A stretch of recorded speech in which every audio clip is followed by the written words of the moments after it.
Lakshmi Narayana Vidyaniketan Palappuram and Lakshmi Narayana junior school Ottapalam. വെള്ളം വിതരണ സംവിധാനത്തിലെ തകരാർ കാരണം 2 ആഴ്ചയിലേറെയായി ഒറ്റപ്പാലം നഗരസഭാ ബസ് സ്റ്റാൻഡിലെ വാട്ടർ ATM പ്രവർത്തിക്കുന്നില്ല. പരിപാലന കരാർ തീർന്നതിനാൽ തകരാറിലായ ATM നന്നാക്കാതെ അടച്ചിട്ടിരിക്കുകയാണ്. പ്രശ്നം പരിഹരിക്കാൻ നിർദ്ദേശം നൽകുമെന്ന് നഗരസഭാ അധ്യക്ഷ കെ ജാനകി ദേവി അറിയിച്ചു. വെള്ളം വിതരണ സംവിധാനത്തിലെ തകരാർ കാരണം 2 ആഴ്ചയിലേറെയായി നഗരസഭാ ബസ് സ്റ്റാൻഡിലെ ATM പ്രവർത്തിക്കുന്നില്ല.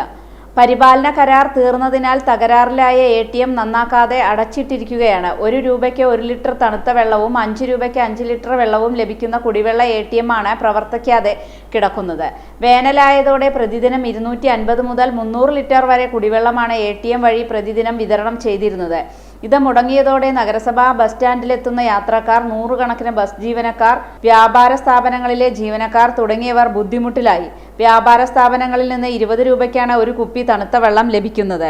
വെള്ളത്തിനാവശ്യമായ കുപ്പി കയ്യിൽ വേണമെന്ന് മാത്രം. 2022-23 വർഷത്തെ പദ്ധതിയിൽ 5 ലക്ഷം രൂപ വിനിയോഗിച്ചാണ് നഗരസഭ കുടിവെള്ള സംവിധാനം സ്ഥാപിച്ചത്. ഇത് സ്ഥാപിച്ച കമ്പനിക്ക് തന്നെയാണ് തകരാർ പരിഹരിക്കാൻ കരാർ നൽകിയത്. കരാർ കാലാവധി തീർന്നതിന് പിന്നാലെ 2 തവണ ATM പണിമുടക്കി. അപ്പോഴെല്ലാം താൽക്കാലികമായി പ്രശ്നം പരിഹരിച്ച് പ്രവർത്തിപ്പിച്ചിരുന്നു. പ്രശ്നം പരിഹരിക്കാൻ നിർദ്ദേശം നൽകുമെന്ന് നഗരസഭാ ചെയർപേഴ്സൺ കെ ജാനകി ദേവി അറിയിച്ചു.